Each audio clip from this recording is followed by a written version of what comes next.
Hello, welcome, good afternoon, friends and neighbors. This is Faisal Hassan, your member provincial parliament, for joining you again another Saturday from 3 to 4. I know many of you are fasting today, and happy Ramadan Mubarak. I know it's getting down to about close to 10 days, so happy Mubarak again. Before I begin, I wish to acknowledge that this time the land that we now know as York Southwestern is the traditional territory of many nations, including the Mississaugas of the Credit, the Anishinaabe, the Chippewa, the Haudenosaunee, and the Wendat peoples, and is now home to many diverse First Nations, Inuits, and Métis peoples. Welcome, those of you who are joining me live, Instagram, welcome.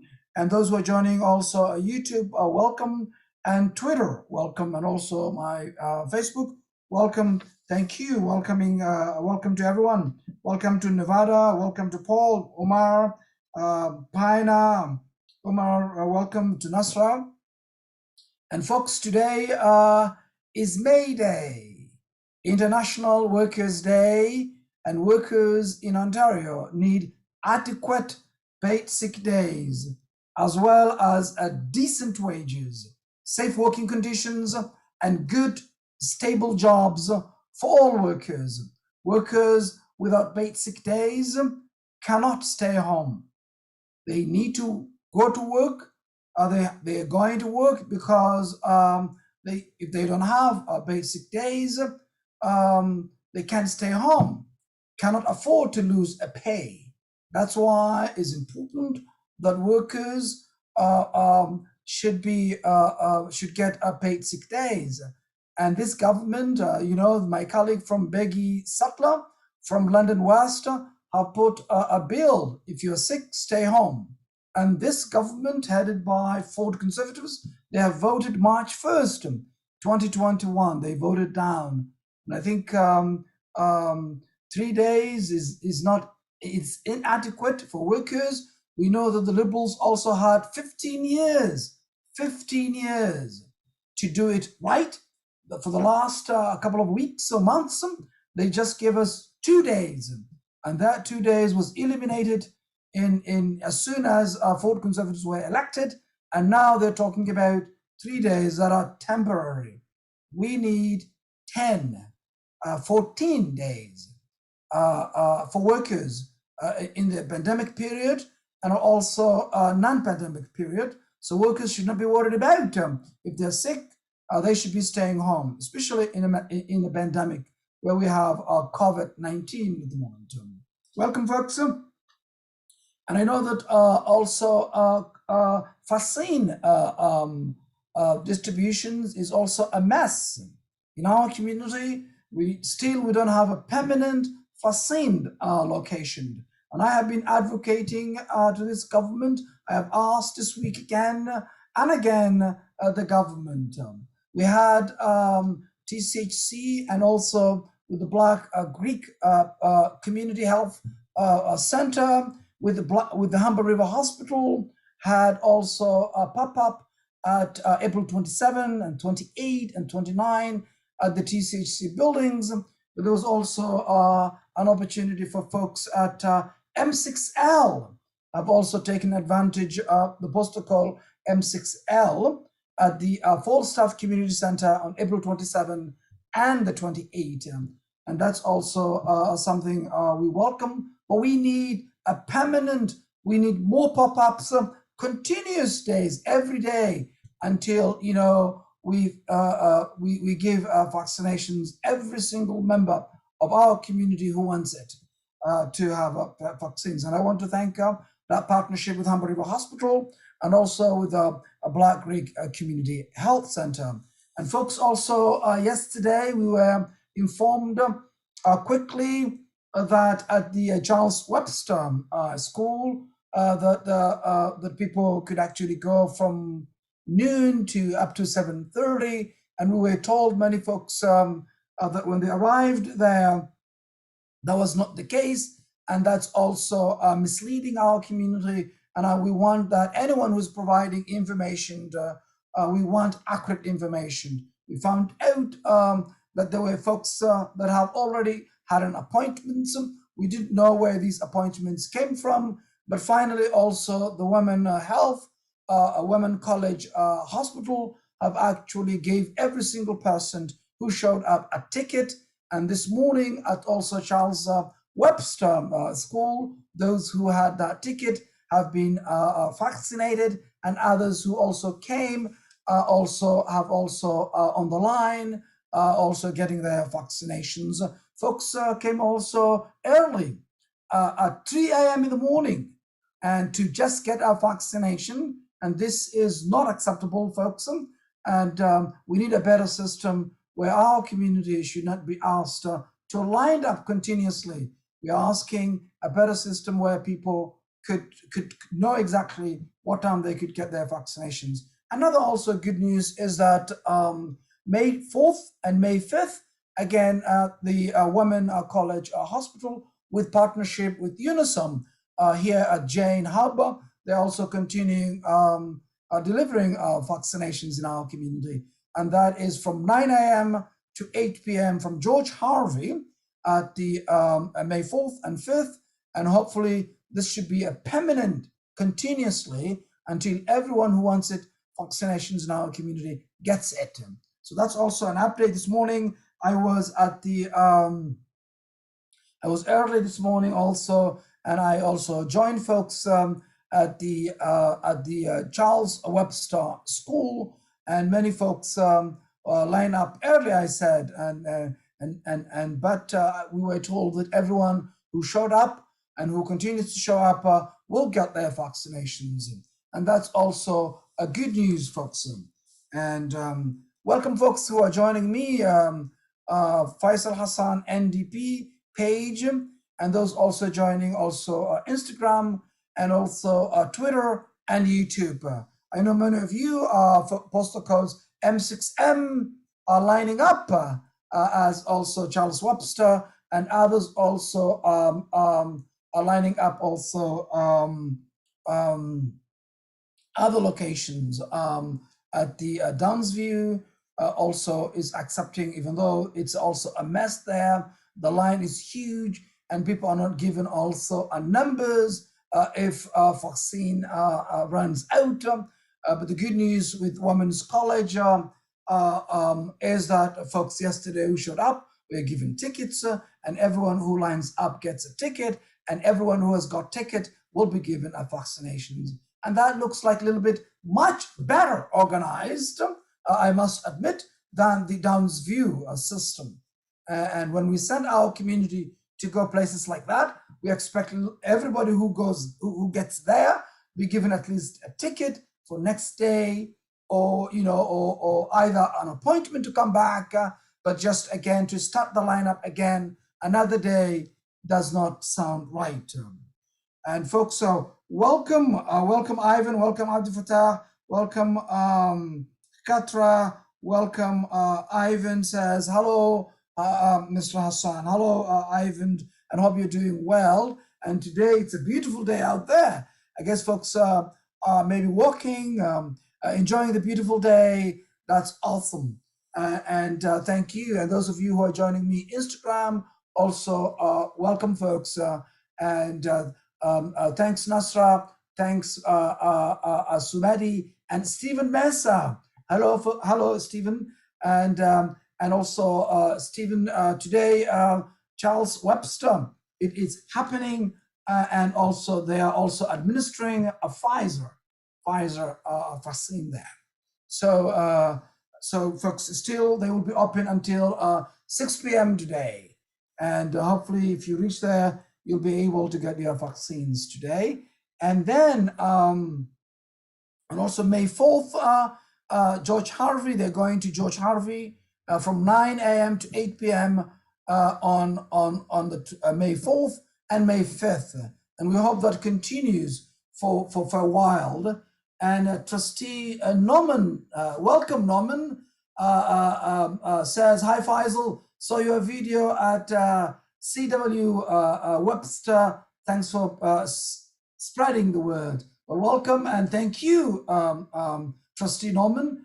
You're doing a fantastic job representing our young people at the Catholic board.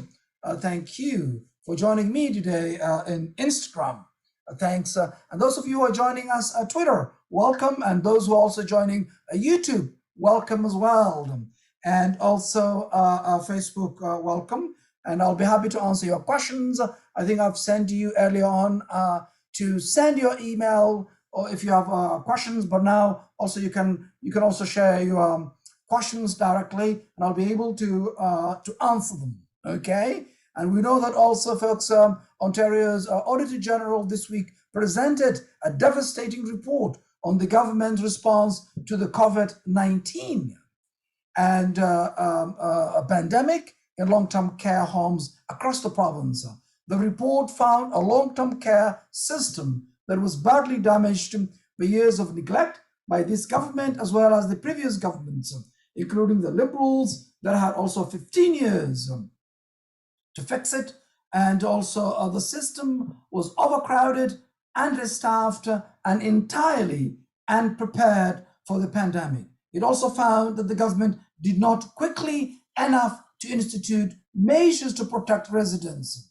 And that was also something that consecutive Liberal and Conservative governments have let private long-term care corporations cut corners, keep staffing levels low, and bad their buckets with more profits as a result, all while working, hardworking, decent, hardworking BSWs and other staff were exploited, underpaid, and overworked. And that is also, as you know, my leader, Andy Horvath, had also talked about this week about this, and said also long-term care homes were a disaster waiting to happen, but instead of protecting seniors as COVID approached, Dartford neglected them. And that is the case when COVID-19 threatened long-term care homes. Dartford government chose not to prepare and chose not to act again and again. Nearly 4,000 people died alone and in pain. Thousands more suffered while their families waited at home in anguish. My leader said this week, and also continued, Andrew Horvath, what more must seniors and their families go through before a government in this province will finally act? Government after government has ignored studies, commissions, and experts, from Mike Harris to Kathleen Wynne and Steve Del Duca Liberals, and now the Ford government. It must stop now. This report must be the last before we finally make lasting permanent change. And my leader, Andy Horvath, and myself and the entire NDP have already released a plan for a complete overhaul of home care and long-term care in a new model built on small family-like homes rather than institution-like facilities. It is a detailed blueprint for transition to a well-regulated and well-staffed public, not-for-profit system with 50,000 new beds added. It's very important, folks. If you haven't read that, folks, you can just go to OntarioNDP.ca. And the NDP plan, I will summarize you quickly, include overhauling care to help people live at home longer, ending the for-profit understaffed patchwork of home care companies that make seniors wait and fail to address the inequities. This includes bringing the system into public and non-profit sectors over 8 years, as well as new provincial standards for home care services and culturally appropriate resources, training, and also job matching. And making also a long-term care public and not for profit. And that's very important, folks. There's no money to make on the backs of our seniors, making all long-term care public and not for profit. it will actually improve the lives of our seniors. And that is also means ending greedy profit making at the expense of quality of care. And my leader, Andrea Horvath, and the entire NDP official opposition is committing to phase out for-profit operators with 8 years and increasing financial reporting, transparency, and accountability during the transition period, which this government at the moment lacks. And also building small, modern, family-like homes. The gloom of the being overhoused in the institution-like facilities is over, folks, and there's no money to be made on the backs of our seniors. And NDP government will immediately start building small nursing homes that actually fit like home. You know, small nursing homes that actually feel like home. Imagine, based on best practices from around the world, the NDP will build smaller living spaces shared by a group of 6 to 10 people in a small town. It could look like a typical family home. In a bigger cities, it could look more like a neighborhood of villas. And imagine, you know, our seniors will be, then every dollar will go to their care and service.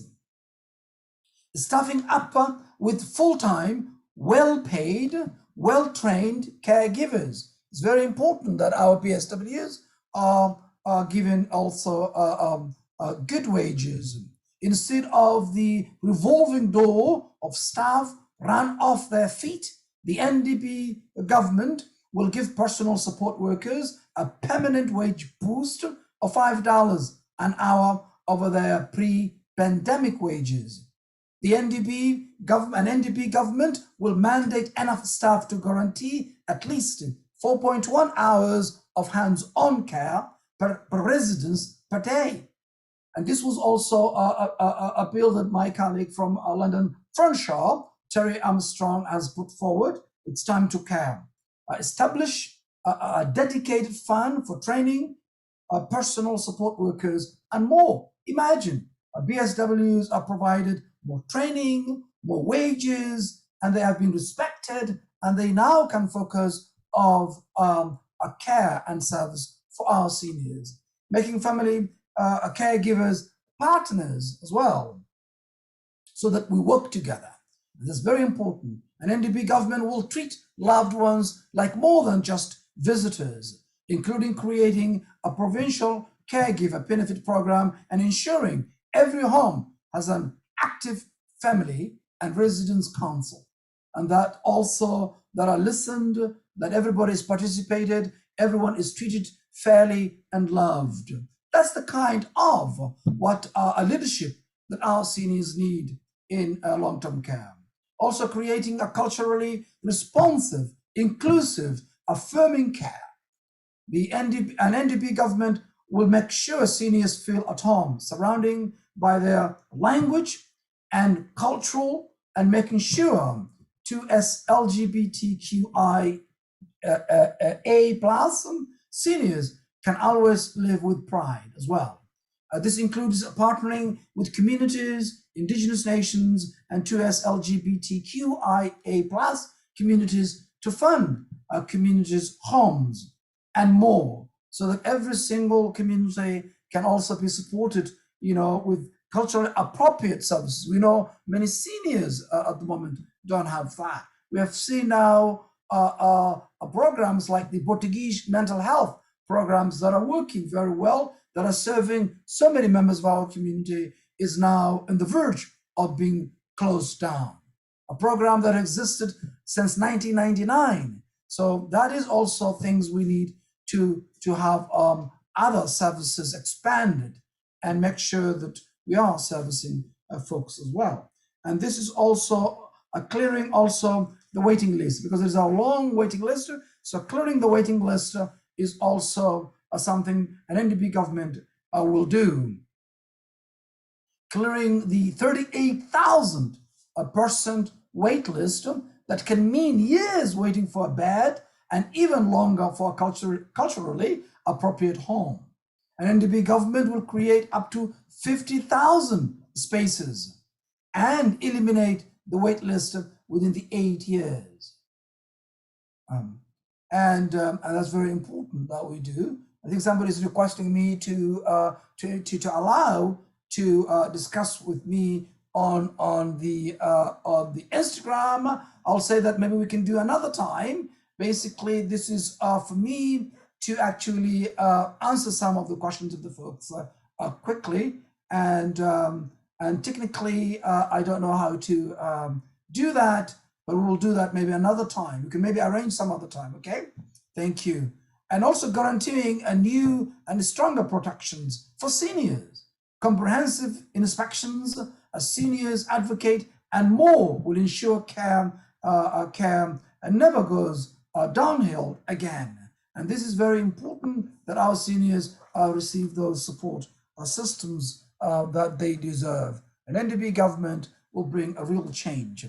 We've seen also Liberals who had an opportunity for 15 years to do it right. Mike Harris, and also Evan Eves, and also Dalton McGuinty, and now we have also Ford conservatism, who we've seen also what the military report have revealed. We knew this all along. It is really not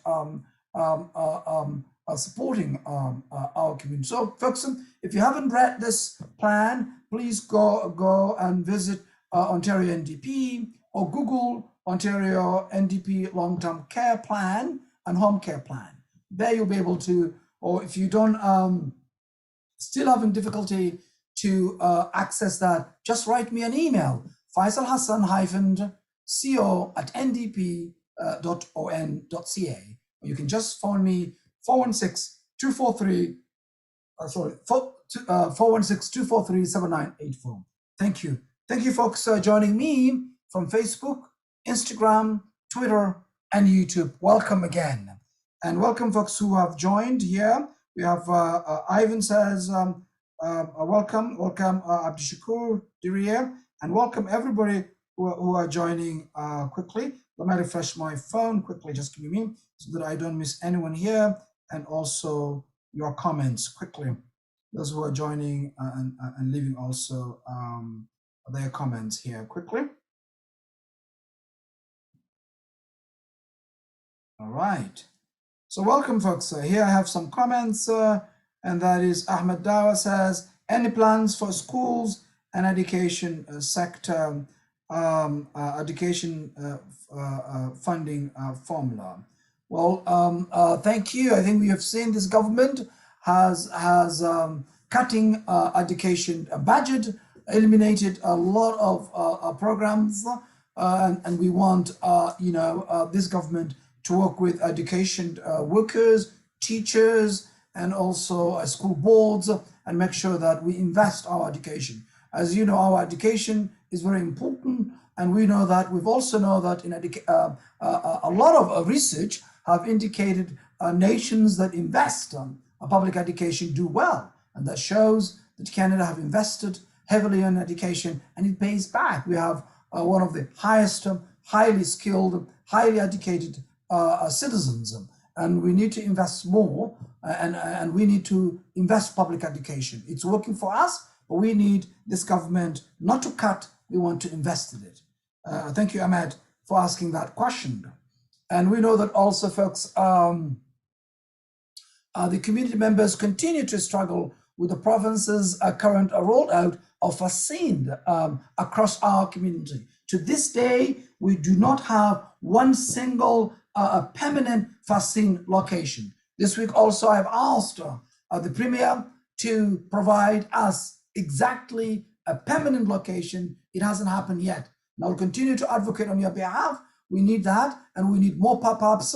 This morning, for the first time, we have the first pop-up in our community. That is at the Charles Webster School for folks over 18 and plus ages, from 18 and over. This is the first time we had that. And also we know that West Park Health Care Center has been booking appointments, and we hope this week they focus our postal codes.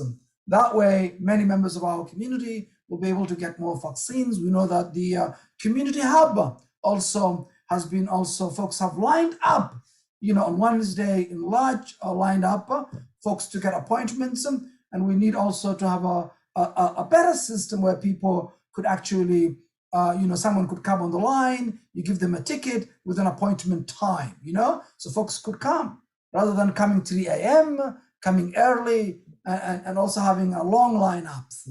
And that's not working. We need to do it better. We need to also think of other ways of making it better so folks to come and get their vaccines. Ahmed says also better policies that do not cost money, such as more equity and respect for human rights in our school systems. So no issues to not implement such a good policies. I hear you, Ahmed. It's very important that we focused also equity issues. It's very important that we support all of our teachers, students, parents, education workers, and make sure that also those facilities we have, I have seen also, and I've read many reports that our schools being sold to highest bidder, for Toronto area public schools have been sold to over 50 schools so far. And I think that we have to come to an end. And if the schools are no longer needed, if the Catholics no longer need it, and we will ask if the public school needs it, if the public schools no longer needed it, it's a community hub. The community will use that school. The young people could use that school for recreational activities, for sports, for other services and programs. So we need to make sure we don't sell our schools to private companies, to private corporations, because the community needs these schools, and we have happy to intervene on also a Nelson Boyle and a school which was by the public school, and then the public said is a surplus. They wanted to sell it to highest bidder, and this was going for a while. So as soon as I elected, I got our school trustee, Daniel George, who said that we need this school, and immediately I acted to make sure that the Catholic school needs it, and with the help of the previous minister of education, now the school is in the hands of the Toronto Catholic school. So our youngsters who are in the schools, in the Catholic schools, can use that school. So we must also prevent in any future, if it's surplus, the community needs it, we will use that for a community hub, where community can come and use this school for other activities. So we don't need anymore now. This policy of selling schools must end. And I think that is something we have to change. And because what I have seen with regard to Nelson Boyle was something tells me that any future schools in our community that they will consider a surplus must remain. If the Catholic needs it, if the public school needs it, they will use it. If it's not, we should work together to make sure it doesn't go to our developers. It must stay within our community to be a community hub, a place where young people can come together to learn other things, other skills, other finances, other skills that are necessary for them to become, better leaders in our community. Some of these schools have gyms. Our young people need them to continue to have recreational centers. We don't have much recreational centers, and if we do have them, a lot of members of our community don't have access to. Because of the city policy, throughout the city, people can come to our recreational center, York Recreational Center. They can come there. So if these schools, they're thinking of selling them, we want them to stay in the community so we can use them for what the community needs. Okay? Well, thank you very much. Welcome. Those of you who are joining, you're joining Faisal Hassan, NDP, and through Instagram, my Facebook, YouTube, and Twitter. Welcome. And I'm joining you again another Saturday from 3 to 4 to talk to you about the important issues. And this week, vaccine is a big issue.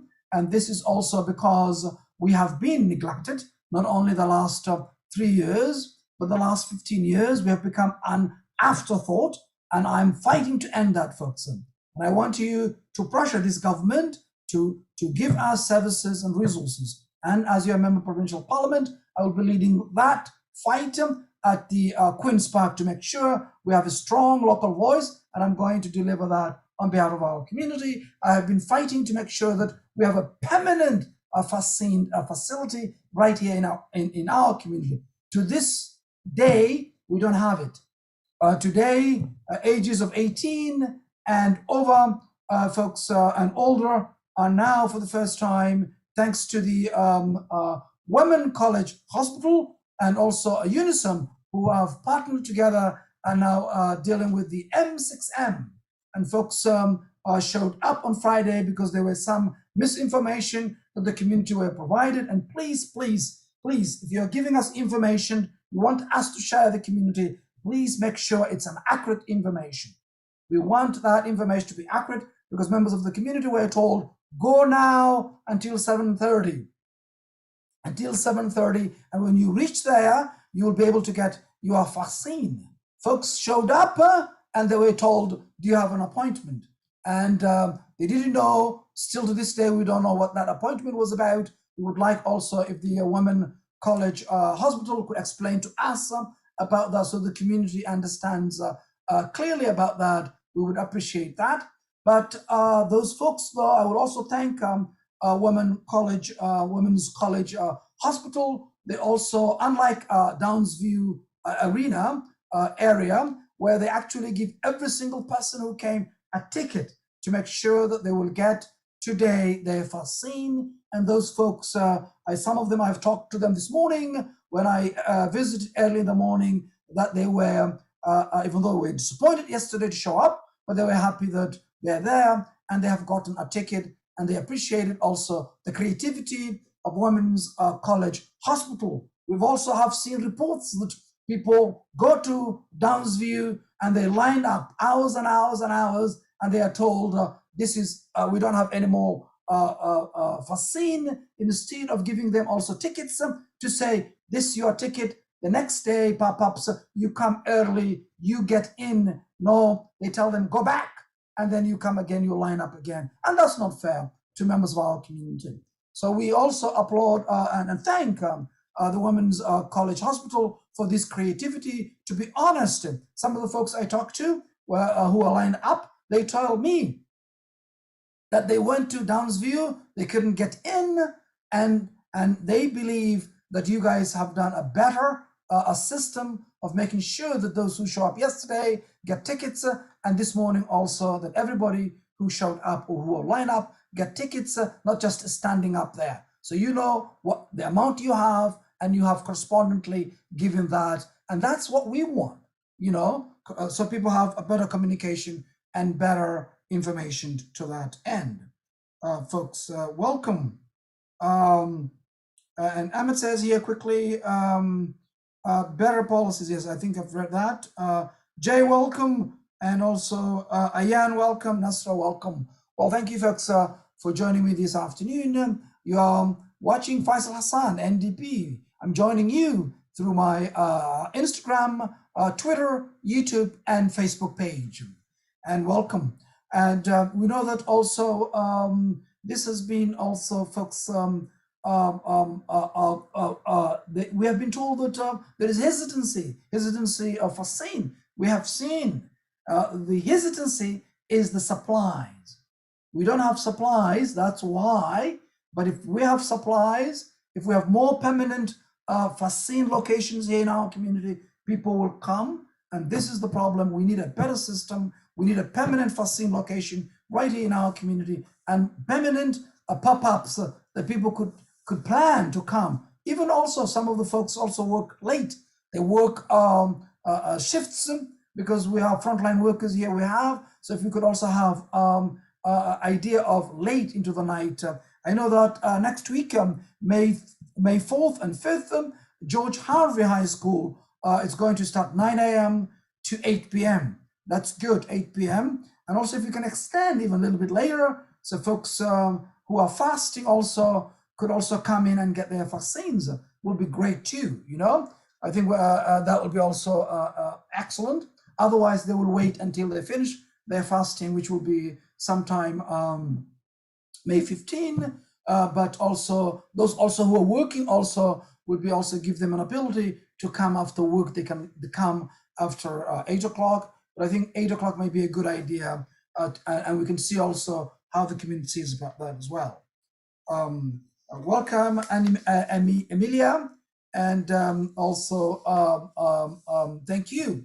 Well, as I said, I'm going to keep fighting alongside our essential workers and demand the establishment of also a permanent paid sick days, plus 14 permanent government-funded paid sick days during a pandemic or infectious disease emergency. I'm going to keep fighting for adequate vaccination resources to support our hard-hit community, including a permanent facility that serve us here in New York Southwestern. And this is very important, folks. We are able to put the worst of this pandemic behind us. I'm looking forward to support as we pressure this government to support an equitable recovery that respects the impact of these pandemic has had on community like ours, and that's very important that we have also paid sick days. It's very important, and today we are celebrating, folks, May 1st, May Day, International Workers' Day, and to this day we don't have a permanent paid sick days in our province, and that's a shame. And the Liberals under Captain Wynne and also Dalton McGuinty, and the Conservatives Mike Harris and Emily Eves, and these four Conservatives have let us down again and again. For workers, we don't have. It's a shame that we don't have a permanent paid sick days. And what the Premier announced this week, it's inadequate. 3 days, that is also temporary. 3 days. We know that the Liberals had 15 years to make it right. And the last couple of weeks and months, they had give us only 2 days. And that 2 days was eliminated, folks, by Ford Conservatives. And now they're saying they're trying to do something, but this is not enough. This is not, it's inadequate. We need a permanent 10 days and 14 days of emergency pandemic paid. Welcome, Danny, and welcome, Tammy. Tammy says, hello, Mr. Hassan. It was nice to hear when you were at Queensburg. Someone is listening and finally fighting for us here in Weston. Well, thank you, Tammy, and thank you for your continued support. And I will continue to earn your trust and confidence. I'm not gonna just take it for granted. I will work hard day in and day out to give our community a strong local voice. We haven't had that for the last 15 years, and we don't have it presently because our community has been an afterthought. Always we have been neglected, and this has to change, and I'm fighting to make that, to bring that to an end. It's unacceptable that community like ours that is not being given the services and the programs we need. Why, to this day, we don't have a permanent vaccine facility? Even we don't have one single hospital in our community. All our hospitals have been shifted into other neighboring communities. I know the folks of Humber River Hospital are great folks. They're doing a fantastic job, but we need more than a Humber River Hospital in our community. You know, we used to have two hospitals serving, and we have a Westpac here. The Westpac is across the province. It's a specialized hospital, you know. But right now, all our community is only depending on Westpac here in Westpac. Humber River Hospital, I meant to say, folks. So we need also an investment for a new hospital.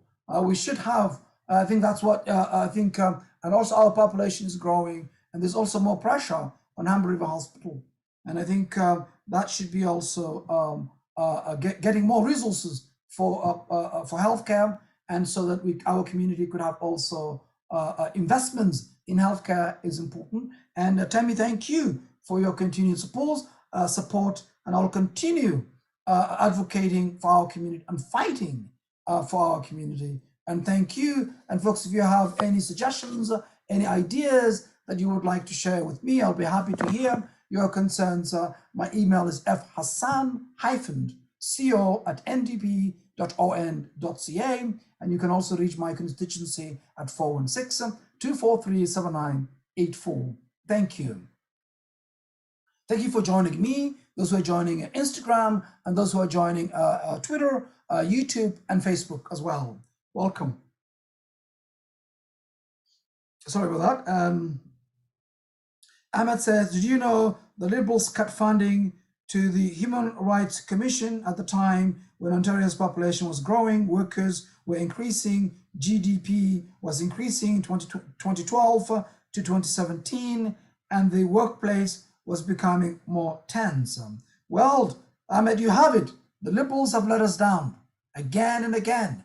They have 15 years to do it right, to give us paid sick days for workers. Today we are celebrating a May Day, International Workers' Day, and we are still fighting for paid sick days for workers.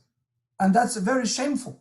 You know, they could have done it, and today we would not be fighting with this government for supporting our workers. And you see that also my colleague from Beggy Sattler from London West brought a bill about if you're sick, stay home. To this government voted against March 1st this year.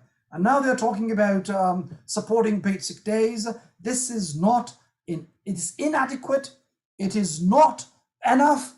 We need a permanent 10 days and 14 days of emergency pandemic or infectious emergency to give workers, so they shouldn't worry about if they're sick. And we know that 60% of workers don't have paid sick days. So you're right, the Liberals have let us down again and again. And that is also Cutler Wynne and also Dalton McGuinty and the entire Liberals folks who have the opportunity to stand and support workers. You know, I would not have been here today if that would have been done a long time ago. And that's why we need an NDP government to do it right. So please get involved, Ahmed, join, support, do whatever you can to make sure the next government, you have a government you deserve. You have an NDP government that delivers basic days and delivers also reform for long-term care. And so that we can get this once and for all, we fix it, the long-term issues as well for our seniors, because there's no money to make on the backs of our seniors. I've said this and I will continue to say so. And we need to take also out the profit maximization in this, because there's no money to make our seniors. Our seniors is not our community. They need care, they need support, and they deserve a non-profit, a public non-profit care that supports them, that puts every dollar and every cent their care, and also guaranteed a daily care of 4 hours and a half, so that they are looked after, they are supported, and that's what our seniors are looking. They also need kind of a communal kind of a support systems in place, and we will fix it. An NDP government will make sure that our seniors deserve the respect they deserve. Ahmed continued to say here, Katie, welcome. And Ahmed says, they also relocated education funding that neglected the special education, the students, the school repairs, etc. And you're right. And that's the Liberal record. Unfortunately, they also privatized hydro and making now our hydro bills to the roof, you know, and that was also a mistake. It was unacceptable because it was giving us 1 billion revenue, you know, generating it. Why do you give it out to private corporations to make money?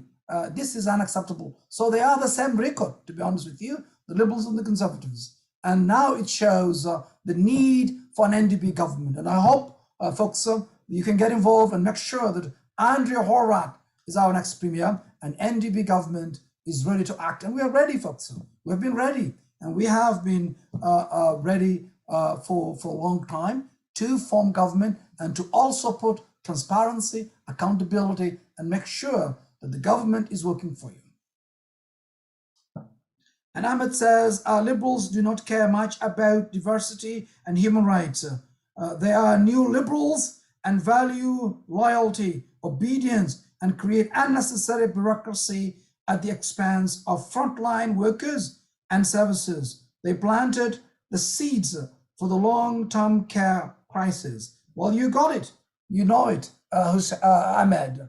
You get it. You get it. And we need to tell that story, your neighbors, your friends, so that we make sure that every seat in Toronto that is here in the 25 seats in Toronto goes to an NDP government, so that we form government, folks. It's very important that you get involved. Get involved now. It's important so that you get a government that you deserve, to make sure that Andrea Horvat and my leader and the entire NDP is re-elected again, so that we make sure that next time we fix long-term care, we fixed our education, we fixed jobs for the young people, we fixed housing, we fixed also the environment, you know, and also the Green Democratic Deal focuses justice, jobs, and the climate. It's important that you see also, you know, focusing also the green future for our economy, and that also protecting the future of our environment, our global. And NDP, we already put a plan for, please read a Green New Democratic Deal. If you haven't read it, please just Google Ontario New Democratic Deal, okay? Or just visit ontariondp.ca. There you'll be able to read it. It has all the focus you need, the green democratic, and also focusing our climate as a priority, focusing also jobs and giving folks hope and opportunity. And that's the key, what we need to do the next year forward, to make sure that we are able to have trains, not diesel trains that the Liberals have given us. We have been fighting here in this community, clean trains, you know, here and all the corridors of the southern part of us here.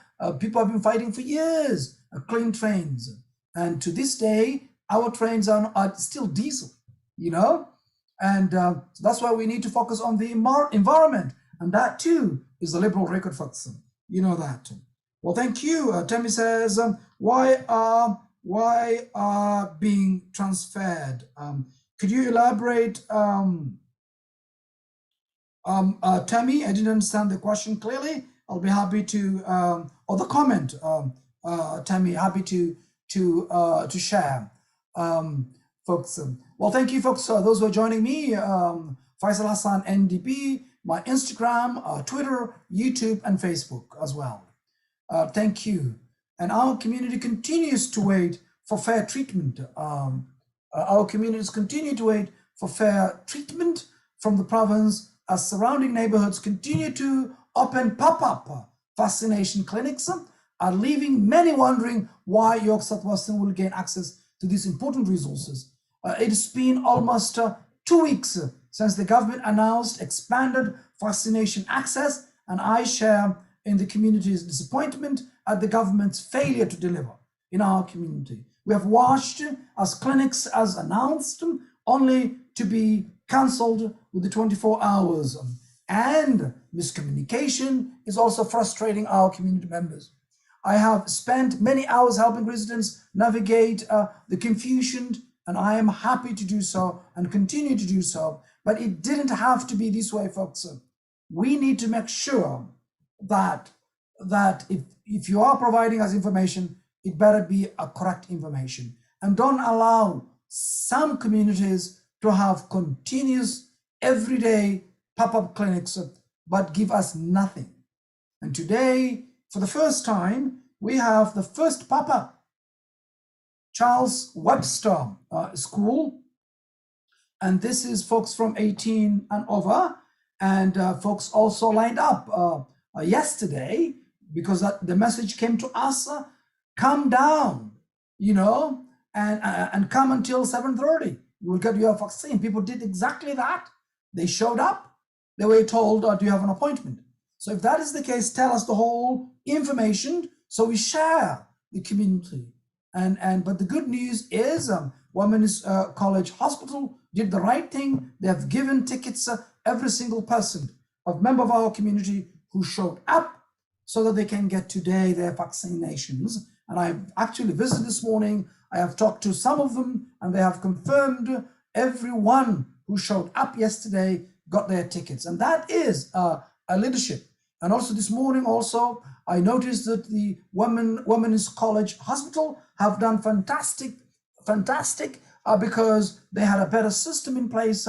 Everyone who lines up is given a ticket and have been guaranteed that they will get their vaccines. And that's what kind of, if you are lining up, don't allow people just to stay in the line and you come later on and you say there's no vaccine. Sorry, people have waited for 8 hours, for 10 hours, and some of them even this morning showed up 3 a.m. So it doesn't feel right to tell them, go away, you come back another day. At least they should get a credit for showing up, being a good citizen, and then you should be able to give them a ticket. And this is the message to other communities that are asking our community to come to them to get the vaccines. And the story they're telling us is that they stay on the line is long, and they don't get a ticket to guarantee the next day, the next pop-up there. So I think we'll say that they can learn something from Women's College Hospital, how they did really fantastic today for giving everybody a ticket and guaranteeing them to get their vaccines. We thank you. And they also told me this morning when I spoke to them that May 4th and 5th, they're moving to George Harvey High School, and there they're going to open 9 a.m. to 8 p.m. and that they will also accommodate folks who are working. And there are many folks who are also fasting, and the sun sets a little bit later. So if they could also open a little bit later, I don't know, I mean, if that's the resources allows them to do that, but if they also open every day continuously so that people could come, that would be great too. So not only 2 days or 3 days, we want a permanent vaccine or pop-ups that continues until everyone who wants vaccines gets it in our community. Tammy says, we need vaccines in West for the elderly and disabled to go to their homes, housebound. Yes, homebound seniors, it's a mess. This is what they told. They told, go to your LIN and other care and put your name down. To this day, the list is growing, and no one is calling them. No one is visiting them. So this is not right. So now we would want to also make sure to advocate those folks who are homebound. What about them? Some of them are 84 years old. They are elderly folks. They need their vaccines. So we need to be given a focus, people to go there, a designated mobile team that can go to their homes and give them their vaccines. It should be a priority. And also this week, a couple of families have actually talked to me. There's also one case I have actually working with others to make sure that they get their homebound vaccines directly into their homes. It's very important that we don't forget our seniors, because just telling them to rely on the LIN and stay on these waiting lists, somebody will come to you. To this day, the list is slow, even though they are going, the way they are going is so slow. We need more resources there to make sure those also get their vaccines. But I'm getting someone, Laura is sending a message from Instagram. It's saying individuals with developmental disabilities are not able to go to the clinics and are not always eligible for the home and community care. How do they get vaccinated? A very good question. So this is a very good question, and we need them to get their vaccines, and we need them to make sure that there is a system for them to get their vaccines. And one of the ways we can do that is perhaps you can maybe, Laura, you can contact me, fhassan hyphen co at ndp.ca, ndp.on.ca, and we could perhaps, they could also, somebody could visit their homes, and that's also maybe another way, because they're not able to go to the clinics and not also eligible for homebound. So I think this can be also included into the homebound category. It's not exactly homebound, but also it's a developmental disabilities that someone can visit them, to get their vaccines. That may be another solution to that as well. Well, thank you for raising, Laura, that question through Instagram. Thank you. And thanks, folks who are joining me, Instagram, Twitter, YouTube, and Facebook. And thank you also, Tammy, for raising that. Homebound is also a crisis. They're telling folks to simply wait, put your name down. People have registered. They're frustrated. We want action. We want result right away. And we want them to put more resources to those folks so that they could, people could actually, a mobile team could rotate and go and visit them. And they need more people doing that so that they can get their vaccines on time and also right away. Well, thank you. And Yasmin, welcome. Ahmed, welcome.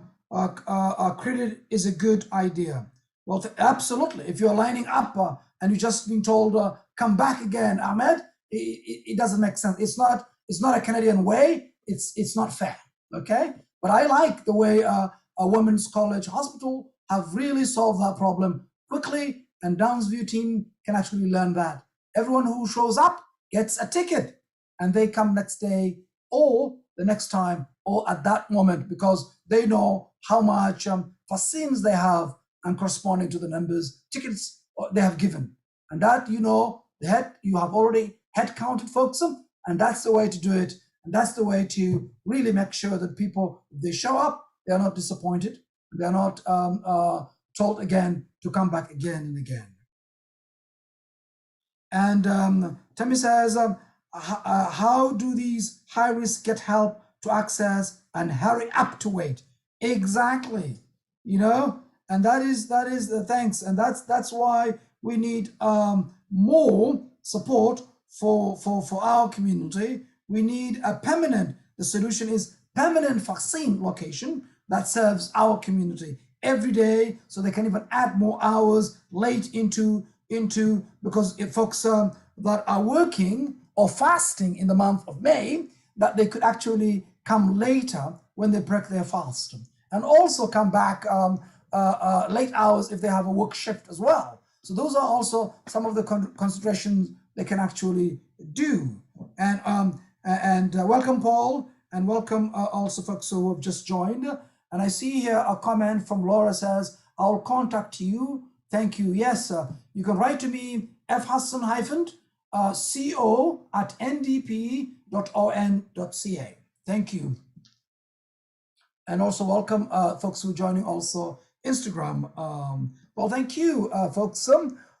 This week, I had asked many questions to the government about the inequities that exist.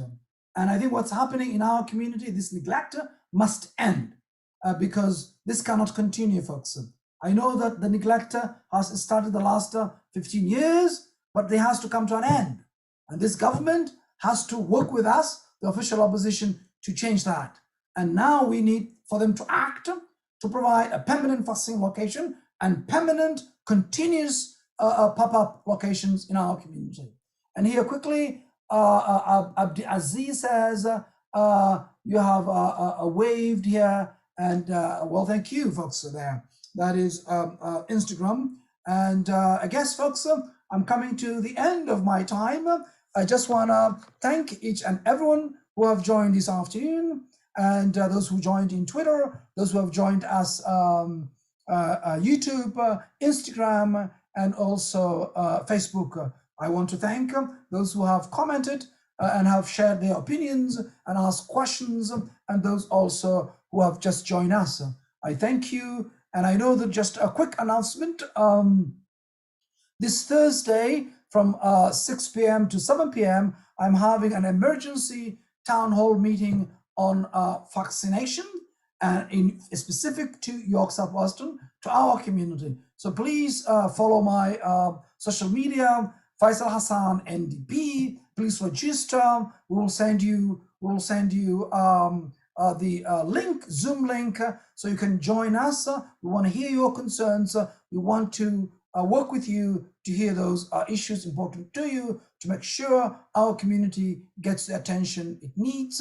So you can also put on your calendar this Thursday to make sure the 6th of May. So we'll be able to join you, and you can register early so that we can send you the link, and then we'll be able to have a conversation together about an emergency, a community town hall on vaccinations in our community.